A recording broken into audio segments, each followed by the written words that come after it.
அந்த அளவுக்கு நான் பெரிய ஆள் கிடையாது அப்படின்னு சொல்லுவாங்க. அப்போனா அவங்களாம் அவங்களோட வினைகளையும் மலங்களையும் எந்த அளவுக்கு அவங்களாம் தவிடுபடி ஆக்கி அவங்க சுவாமியோட திருவடிகளுக்கு போய் சேர்ந்தாங்க அப்படிங்கிறத பார்த்தோம்னா, இந்த நாயன்மாருடைய புராணங்கள்லாம் பார்த்தோம்னா, பெரிய புராணத்தை பார்க்கும்போது சேக்கிழ பெருமான் அத்தனை அழகழகாக சொல்லிட்டு இருப்பார். நானும் அதில் வந்து ஒரு மெய்ப்பொருள் நாயனாரை பற்றி நான் சொல்லியிருக்கேன். அடுத்து வந்து பார்த்தீங்கன்னாக்கா, எனக்கு ரொம்ப பிடிச்ச சிறுதொண்ட நாயனாரை பற்றி நான் அடுத்து ஒரு பதிவில் நான் சொல்லணும்னு ஆசைப்படுறேன். கண்டிப்பாக அந்த கதையை நான் சொல்கிறேன் நான்.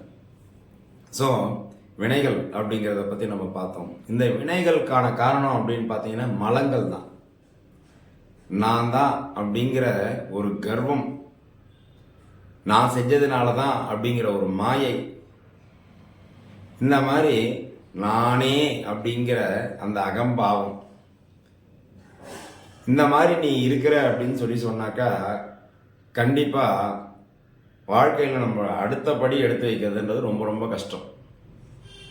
உனக்கு உற்றவர்கள், உறுதுணையாளர்கள் யாருமே இருக்க மாட்டாங்க. நீ ஒரு அனாதையாக தான் நிற்கணும் நீ கடைசியில். ஸோ இந்த விஷயங்களை நீ முதல்ல புரிஞ்சுக்கிடணும். அப்படின்னாக்கா மலங்கள் அப்படிங்கிற ஒரு விஷயத்துக்கு முன்னாடி நம்ம ஆணவம், கண்மம், மாயைன்னு சொல்லப்படக்கூடிய இந்த சின்ன சின்ன விஷயங்கள் நமக்கு விட்டுட்டோம் அப்படின்னாக்கா இந்த வினைகள் அப்படிங்கிற ஒரு விஷயம் நமக்கு நெருங்காமல் இருக்கும். ஏங்க நீ செய்யக்கூடிய அத்தனை தவறுக்குமே உடனே பூமராங் மாதிரி உடனே உங்களுக்கான பலன் வந்துடுது இல்லையா? நீ அந்த பலன் கண்டிப்பாக நீ அனுபவிச்சு தானே ஆகணும். அந்த பலனை நீ திருப்பி நீ ரெக்கவர் பண்ணணும் அப்படின்னாக்கா கண்டிப்பாக நீ செஞ்ச நீ எந்த இடத்துல நீ என்ன பாவம் செஞ்சு அந்த இடத்துல தான் உன்னுடைய வினைக்கான பலன் அப்படின்னு சொல்லிட்டுன்னு அதனுடைய மாற்று வழி அப்படிங்கிறது அங்கேயே தான் உனக்கு கிடைக்கும். எந்த இடத்துல நீ எந்த பாவம் செஞ்சு அந்த இடத்துல நீ ஒரு நல்லது செஞ்சுட்டு போ. நீ உனக்கு முதல்ல உண்மையாக இருந்துக்க. அப்படி இருந்தால் தான் உன்னுடைய மலமானது அங்கே கொஞ்சம் கொஞ்சமாக குறைய ஆரம்பிக்கும். மலங்கள் குறைய தான் வினைகள் உன்னை நெருங்காது. அதை முதல்ல தெரிஞ்சுக்கணும்.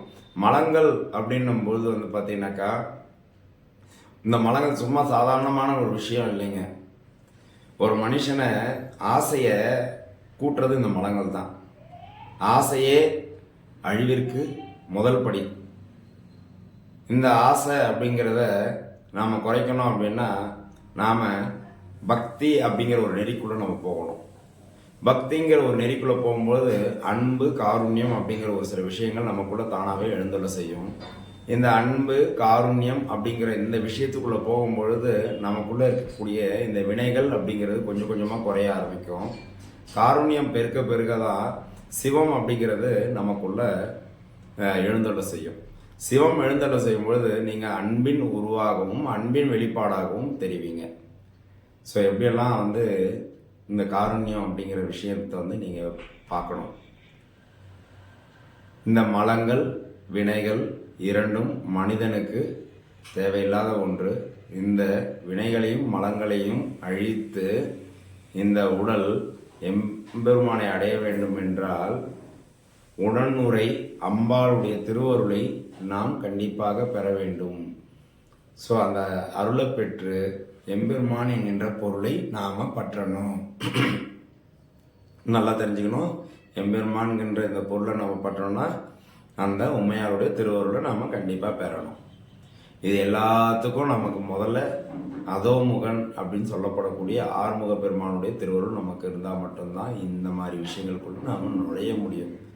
இந்த மாதிரியான ஒரு நல்ல விஷயங்களை கேட்ட இன்றைய அடியார் பெருமக்கள் மற்றும் நம்முடைய சைவ தமிழ் சேனல் நேயர்கள் அனைவருக்கும் இதில் இருக்கக்கூடிய நல்ல கருத்துக்களை எடுத்து உங்கள் வாழ்க்கையை நீங்கள் செம்மைப்படுத்திக்கணும். இனி தவறுகளை செய்யறதுக்கு முன்னாடி ஒரு முறைக்கு 2 முறை யோசனை பண்ணிக்கணும். ஏன்னா நீங்கள் செய்யக்கூடிய தவறுகள் உங்களை மட்டும் சாராது, உங்களுடைய சந்ததிகளையும் போய் சேரும் அப்படிங்கிறத நல்லா புரிஞ்சுக்கிட்டு தவறை செய்வதற்கு முன்னாடி ஒரு முறைக்கு 2 முறை நல்லா யோசனை பண்ணிக்கோங்க. நாம் செய்யக்கூடியது இது பாவம், இது தவறு அப்படின்னு சொல்லிட்டு புரிஞ்சுக்கோங்க. நீங்கள் செய்யக்கூடிய தானம், தர்மம் இது மட்டும்தான் உங்களையும் காக்கும், உடனே காக்கும். அதுவும் நீங்கள் செய்யக்கூடிய தர்மத்துக்கு அன்னன்னைக்கே பலன் கிடைக்கும். இந்த பலன் எல்லாமே உடனே கிடைக்கும். இதெல்லாம் நீங்கள் தெரிஞ்சுக்கிடணும். அந்த தர்மம் உங்களோட போகாது, உங்களுடைய சந்ததியினரையும் காப்பாற்றும். ஸோ நீங்கள் செய்யக்கூடிய தர்மம் அப்படிங்கிறது சாதாரணம் இல்லை. தினமும் ஒரு வயிறுக்கு ஒரு உணவு, குறைஞ்சபட்சம் ஒரு உயிருக்கு ஒரு உணவு, அதை நான் மனுஷன்னு சொல்ல வரல. காலையில் ஆரம்பிக்கும் போது நாம் போகிற அந்த கோலம் இருக்கு இல்லைங்களா, அதில் வந்து ஆரம்பிக்குதுங்க காருண்யம். அந்த இடத்துல ஆரம்பித்து இரவு நம்ம படுக்கும் பொழுது யாரோ ஒருத்தருக்கு ஒரு பிடி டிஃபன் வாங்கி கொடுத்துட்டு நம்முடைய இந்த நாளை முடிக்கிறோம் பார்த்தீங்களா, இது வரையிலும் இருக்குங்க. இந்த அருமையான இந்த பதிவை தந்த எம்பெருமானுக்கும் நன்றி, இதை கேட்டுட்டு இருக்கக்கூடிய உங்களுக்கும் நன்றி. இந்த எளியனுடைய வணக்கங்களை தெரிவித்துக்கொண்டு இந்த காணொலியிலேருந்து நான் விடைபெறுகிறேன். நன்றி, வணக்கம், சிவாய நம. இந்த அளவுக்கு நான் பெரிய ஆள் கிடையாது அப்படின்னு சொல்லுவாங்க. அப்போனா அவங்களாம் அவங்களோட வினைகளையும் மலங்களையும் எந்த அளவுக்கு அவங்களாம் தவிடுபடி ஆக்கி அவங்க சுவாமியோட திருவடிகளுக்கு போய் சேர்ந்தாங்க அப்படிங்கிறத பார்த்தோம்னா, இந்த நாயன்மாருடைய புராணங்கள்லாம் பார்த்தோம்னா, பெரிய புராணத்தை பார்க்கும்போது சேக்கிழ பெருமாள் அத்தனை அழகழகாக சொல்லிட்டு இருப்பாரு. நானும் அதில் வந்து ஒரு மெய்ப்பொருள் நாயனாரை பற்றி நான் சொல்லியிருக்கேன். அடுத்து வந்து பார்த்தீங்கன்னாக்கா எனக்கு ரொம்ப பிடிச்ச சிறுதொண்ட நாயனாரை பற்றி நான் அடுத்து ஒரு பதிவில் நான் சொல்லணும்னு ஆசைப்படுறேன். கண்டிப்பாக அந்த கதையை நான் சொல்கிறேன் நான். ஸோ வினைகள் அப்படிங்கிறத பற்றி நம்ம பார்த்தோம். இந்த வினைகளுக்கான காரணம் அப்படின்னு பார்த்தீங்கன்னா மலங்கள் தான். நான் தான் அப்படிங்கிற ஒரு கர்வம், நான் செஞ்சதுனால தான் அப்படிங்கிற ஒரு மாயை, இந்த மாதிரி நானே அப்படிங்கிற அந்த அகம்பாவம், இந்த மாதிரி நீ இருக்கிற அப்படின்னு சொன்னாக்கா கண்டிப்பாக வாழ்க்கையில் நம்ம அடுத்தபடி எடுத்து வைக்கிறதுன்றது ரொம்ப ரொம்ப கஷ்டம். உனக்கு உற்றவர்கள் உறுதுணையாளர்கள் யாருமே இருக்க மாட்டாங்க. நீ ஒரு அனாதையாக தான் நிற்கணும் நீ கடைசியில். ஸோ இந்த விஷயங்களை நீ முதல்ல புரிஞ்சுக்கிடணும். அப்படின்னாக்கா மலங்கள் அப்படிங்கிற ஒரு விஷயத்துக்கு முன்னாடி நம்ம ஆணவம் கண்மம் மாயைன்னு சொல்லப்படக்கூடிய இந்த சின்ன சின்ன விஷயங்கள் நமக்கு விட்டுட்டோம் அப்படின்னாக்கா இந்த வினைகள் அப்படிங்கிற ஒரு விஷயம் நமக்கு நெருங்காமல் இருக்கும். ஏங்க நீ செய்யக்கூடிய அத்தனை தவறுக்குமே உடனே பூமராங் மாதிரி உடனே உங்களுக்கான பலன் வந்துடுது இல்லையா? நீ அந்த பலன் கண்டிப்பாக நீ அனுபவிச்சு தானே ஆகணும். அந்த பலனை நீ திருப்பி நீ ரெக்கவர் பண்ணணும் அப்படின்னாக்கா கண்டிப்பாக நீ செஞ்ச நீ எந்த இடத்துல நீ என்ன பாவம் செஞ்சு அந்த இடத்துல தான் உன்னுடைய வினைக்கான பலன் அப்படின்னு சொல்லிட்டுன்னு அதனுடைய மாற்று வழி அப்படிங்கிறது அங்கேயே தான் உனக்கு கிடைக்கும். எந்த இடத்துல நீ எந்த பாவம் செஞ்சு அந்த இடத்துல நீ ஒரு நல்லது செஞ்சுட்டு போ. நீ உனக்கு முதல்ல உண்மையாக இருந்துக்க. அப்படி இருந்தால் தான் உன்னுடைய மலமானது அங்கே கொஞ்சம் கொஞ்சமாக குறைய ஆரம்பிக்கும். மலங்கள் குறைய தான் வினைகள் உன்னை நெருங்காது. அதை முதல்ல தெரிஞ்சுக்கணும். மலங்கள் அப்படின்னும் பொழுது பார்த்தீங்கன்னாக்கா இந்த மலங்கள் சும்மா சாதாரணமான ஒரு விஷயம் இல்லைங்க. ஒரு மனுஷனை ஆசையை கூட்டுறது இந்த மலங்கள் தான். ஆசையே அழிவிற்கு முதல் படி. இந்த ஆசை அப்படிங்கிறத நாம் குறைக்கணும் அப்படின்னா நாம் பக்தி அப்படிங்கிற ஒரு நெறிக்குள்ளே நம்ம போகணும். பக்திங்கிற ஒரு நெறிக்குள்ளே போகும்போது அன்பு காருண்யம் அப்படிங்கிற ஒரு சில விஷயங்கள் நமக்குள்ளே தானாகவே எழுந்துள்ள செய்யும். இந்த அன்பு காருண்யம் அப்படிங்கிற இந்த விஷயத்துக்குள்ளே போகும்பொழுது நமக்குள்ளே இருக்கக்கூடிய இந்த வினைகள் அப்படிங்கிறது கொஞ்சம் கொஞ்சமாக குறைய ஆரம்பிக்கும். காருண்யம் பெருக்க தான் சிவம் அப்படிங்கிறது நமக்குள்ளே எழுந்துள்ள செய்யும். சிவம் எழுந்தள்ள செய்யும் பொழுது நீங்கள் அன்பின் உருவாகவும் அன்பின் வெளிப்பாடாகவும் தெரிவிங்க. ஸோ எப்படியெல்லாம் இந்த காருண்யம் அப்படிங்கிற விஷயத்தை நீங்கள் பார்க்கணும். இந்த மலங்கள் வினைகள் இரண்டும் மனிதனுக்கு தேவையில்லாத ஒன்று. இந்த வினைகளையும் மலங்களையும் அழித்து இந்த உடல் எம்பெருமானை அடைய வேண்டும் என்றால் உடனுரை அம்பாளுடைய திருவருளை நாம் கண்டிப்பாக பெற வேண்டும். ஸோ அந்த அருளை பெற்று எம்பெருமான் என்கின்ற பொருளை நாம் பற்றணும். நல்லா தெரிஞ்சுக்கணும். எம்பெருமான்கின்ற இந்த பொருளை நம்ம பற்றோம்னா அந்த உமையாருடைய திருவருளை நாம் கண்டிப்பாக பெறணும். இது எல்லாத்துக்கும் நமக்கு முதல்ல அதோமுகன் அப்படின்னு சொல்லப்படக்கூடிய ஆறுமுக பெருமானுடைய திருவருள் நமக்கு இருந்தால் மட்டும்தான் இந்த மாதிரி விஷயங்களுக்குள்ள நாம் நுழைய முடியும். இந்த மாதிரியான ஒரு நல்ல விஷயங்களை கேட்ட இன்றைய அடியார் பெருமக்கள் மற்றும் நம்முடைய சைவ தமிழ் சேனல் நேயர்கள் அனைவருக்கும் இதில் இருக்கக்கூடிய நல்ல கருத்துக்களை எடுத்து உங்கள் வாழ்க்கையை நீங்கள் செம்மைப்படுத்திக்கணும். இனி தவறுகளை செய்யறதுக்கு முன்னாடி ஒரு முறைக்கு 2 முறை யோசனை பண்ணிக்கணும். ஏன்னா நீங்கள் செய்யக்கூடிய தவறுகள் உங்களை மட்டும் சாராது உங்களுடைய சந்ததிகளையும் போய் சேரும் அப்படிங்கிறத நல்லா புரிஞ்சுக்கிட்டு தவறை செய்வதற்கு முன்னாடி ஒரு முறைக்கு 2 முறை நல்லா யோசனை பண்ணிக்கோங்க. நாம் செய்யக்கூடியது இது பாவம், இது தவறு அப்படின்னு சொல்லிட்டு புரிஞ்சுக்கோங்க. நீங்கள் செய்யக்கூடிய தானம் தர்மம் இது மட்டும்தான் உங்களையும் காக்கும், உடனே காக்கும். அதுவும் நீங்கள் செய்யக்கூடிய தர்மத்துக்கு அன்னன்னைக்கே பலன் கிடைக்கும். இந்த பலன் எல்லாமே உடனே கிடைக்கும். இதெல்லாம் நீங்கள் தெரிஞ்சுக்கிடணும். அந்த தர்மம் உங்களோட போகாது, உங்களுடைய சந்ததியினரையும் காப்பாற்றும். ஸோ நீங்கள் செய்யக்கூடிய தர்மம் அப்படிங்கிறது சாதாரணம் இல்லை. தினமும் ஒரு வயிறுக்கு ஒரு உணவு, குறைஞ்சபட்சம் ஒரு உயிருக்கு ஒரு உணவு. அது நான் மனுஷன்னு சொல்ல வரல. காலையில் ஆரம்பிக்கும் போது நாம் போடுற அந்த கோலம் இருக்கு இல்லைங்களா, அதில் ஆரம்பிக்குதுங்க காருண்யம். அந்த இடத்துல ஆரம்பித்து இரவு நம்ம படுக்கும் பொழுது யாரோ ஒருத்தருக்கு ஒரு இப்படி டிஃபன் வாங்கி கொடுத்துட்டு நம்முடைய இந்த நாளை முடிக்கிறோம் பார்த்தீங்களா, இது வரையிலும் இருக்குங்க.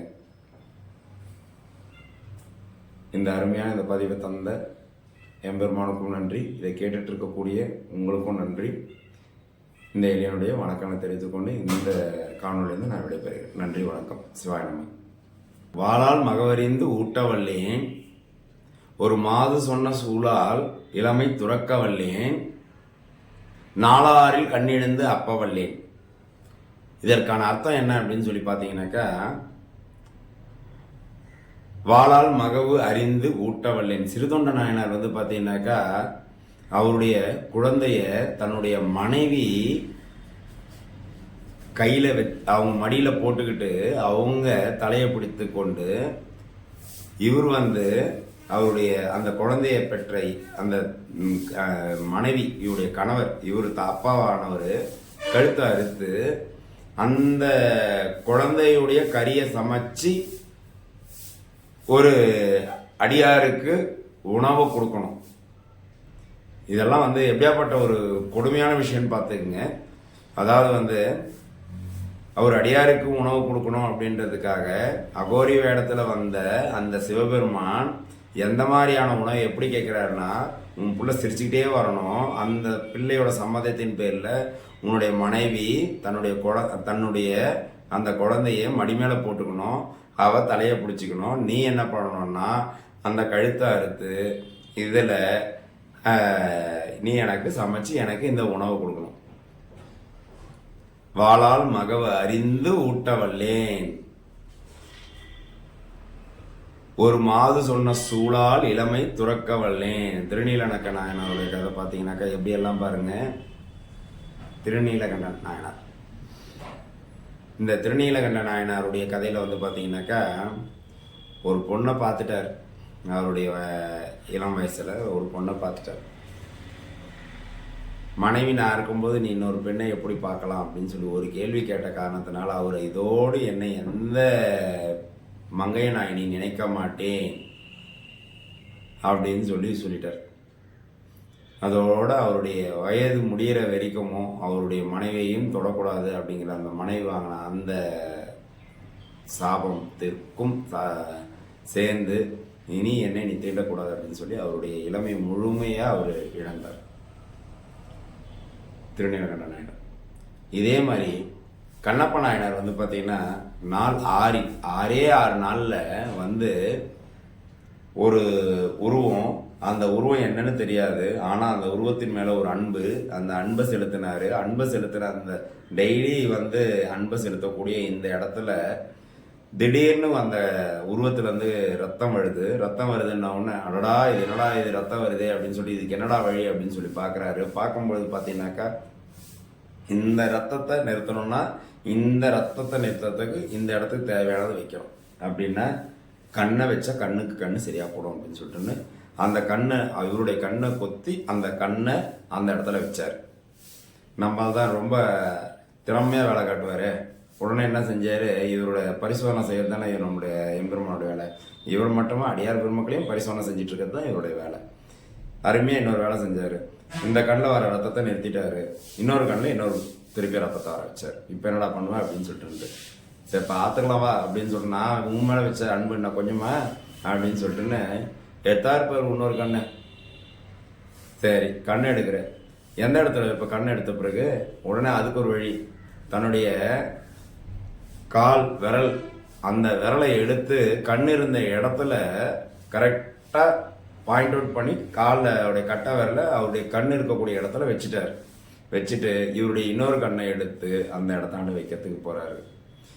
அதாவது வெறும் 6 நாளில் ஒருத்தர் மேலே அன்பையும் பாசத்தையும் கொடுத்து தன்னுடைய கண்ணையும் கொடுக்கக்கூடிய அளவிற்கு இருந்த நாயன்மார்கள் எல்லாம் இருக்கக்கூடிய இந்த இடத்துல நான்லாம் மாத்திரம் அப்படின்னு சொல்லி பட்டினத்தார் வந்து பார்த்தீங்கன்னாக்கா இந்த பதியத்தின் மூலமாக என்னையும் உன்னுடைய திருவருளால் உன்னுடைய அடியார்கள் நடுவில் என்னையும் சேர்த்துக்கொள்ளேன் அப்படின்னு சொல்லி எனக்கும் உன்னுடைய அருளை புரியேன் அப்படின்னு சொல்லி அவர் இந்த பாட்டில் கேட்டு சொல்லுவார்.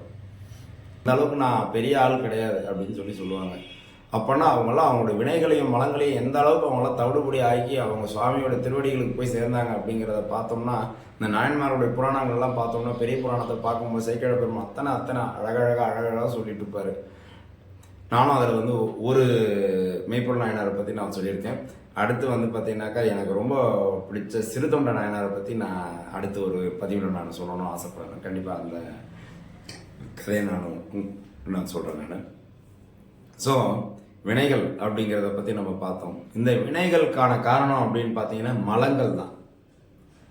நான் தான் அப்படிங்கிற ஒரு கர்வம், நான் செஞ்சதுனால தான் அப்படிங்கிற ஒரு மாயை, இந்த மாதிரி நானே அப்படிங்கிற அந்த அகம்பாவம்,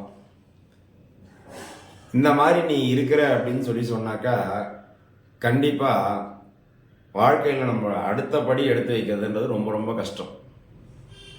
உனக்கு உற்றவர்கள் உறுதுணையாளர்கள் யாருமே இருக்க மாட்டாங்க. நீ ஒரு அனாதையாக தான் நிற்கணும் நீ கடைசியில். ஸோ இந்த விஷயங்களை நீ முதல்ல புரிஞ்சுக்கிடணும்.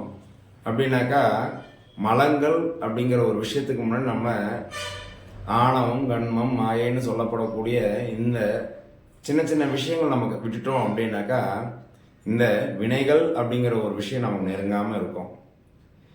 ஏங்க நீ செய்யக்கூடிய அத்தனை தவறுக்குமே உடனே பூமராங் மாதிரி உடனே உங்களுக்கான பலன் வந்துடுது இல்லையா? நீ அந்த பலன் நீ கண்டிப்பாக நீ அனுபவிச்சு தானே ஆகணும். அந்த பலனை நீ வந்து திருப்பி நீ ரெக்கவர் பண்ணணும் அப்படின்னாக்கா கண்டிப்பாக நீ செஞ்ச நீ எந்த இடத்துல நீ என்ன பாவம் செஞ்சோ அந்த இடத்துல தான் உன்னுடைய வினைக்கான பலன் அப்படின்னு சொல்லிட்டுன்னு அதனுடைய மாற்று வழி அப்படிங்கிறது அங்கேயே தான் உனக்கு கிடைக்கும். எந்த இடத்துல நீ எந்த பாவம் செஞ்சோ அந்த இடத்துல நீ ஒரு நல்லது செஞ்சுட்டு போ. நீ உனக்கு முதல்ல உண்மையாக இருந்துக்க. அப்படி இருந்தால் தான் உன்னுடைய மலமானது அங்கே கொஞ்சம் கொஞ்சமாக குறைய ஆரம்பிக்கும். மலங்கள் குறைய தான் வினைகள் உன்னை நெருங்காது. அதை முதல்ல தெரிஞ்சுக்கணும். மலங்கள் அப்படின்னும் பொழுது வந்து பார்த்தீங்கன்னாக்கா இந்த மலங்கள் சும்மா சாதாரணமான ஒரு விஷயம் இல்லைங்க. ஒரு மனுஷனை ஆசையை கூட்டுறது இந்த மலங்கள் தான். ஆசையே அழிவிற்கு முதல் படி. இந்த ஆசை அப்படிங்கிறத நாம் குறைக்கணும் அப்படின்னா நாம் பக்தி அப்படிங்கிற ஒரு நெறிக்குள்ளே நம்ம போகணும். பக்திங்கிற ஒரு நெறிக்குள்ளே போகும்போது அன்பு காருண்யம் அப்படிங்கிற ஒரு சில விஷயங்கள் நமக்குள்ளே தானாகவே எழுந்துள்ள செய்யும். இந்த அன்பு காருண்யம் அப்படிங்கிற இந்த விஷயத்துக்குள்ளே போகும்பொழுது நமக்குள்ளே இருக்கக்கூடிய இந்த வினைகள் அப்படிங்கிறது கொஞ்சம் கொஞ்சமாக குறைய ஆரம்பிக்கும். காருண்யம் பெருக்க தான் சிவம் அப்படிங்கிறது நமக்குள்ளே எழுந்துள்ள செய்யும். சிவம் எழுந்தள்ள செய்யும் பொழுது நீங்கள் அன்பின் உருவாகவும் அன்பின் வெளிப்பாடாகவும் தெரிவிங்க. ஸோ எப்படியெல்லாம் வந்து இந்த காருண்யம் அப்படிங்கிற விஷயத்தை வந்து நீங்கள் பார்க்கணும். இந்த மலங்கள் வினைகள் இரண்டும் மனிதனுக்கு தேவையில்லாத ஒன்று. இந்த வினைகளையும் மலங்களையும் அழித்து இந்த உடல் எம்பெருமானை அடைய வேண்டும் என்றால் உடனுரை அம்பாளுடைய திருவருளை நாம் கண்டிப்பாக பெற வேண்டும். ஸோ அந்த அருளை பெற்று எம்பெருமான் என்கின்ற பொருளை நாம் பற்றணும். நல்லா தெரிஞ்சுக்கணும். எம்பெருமான்கின்ற இந்த பொருளை நம்ம பற்றோம்னா அந்த உண்மையாருடைய திருவருளை நாம் கண்டிப்பாக பெறணும். இது எல்லாத்துக்கும் நமக்கு முதல்ல அதோமுகன் அப்படின்னு சொல்லப்படக்கூடிய ஆறுமுக பெருமானுடைய திருவருள் நமக்கு இருந்தால் மட்டும்தான் இந்த மாதிரி விஷயங்களுக்குள்ள நாம் நுழைய முடியும். இந்த மாதிரியான ஒரு நல்ல விஷயங்களை கேட்ட இன்றைய அடியார் பெருமக்கள் மற்றும் நம்முடைய சைவ தமிழ் சேனல் நேயர்கள் அனைவருக்கும் இதில் இருக்கக்கூடிய நல்ல கருத்துக்களை எடுத்து உங்கள் வாழ்க்கையை நீங்கள் செம்மைப்படுத்திக்கணும்.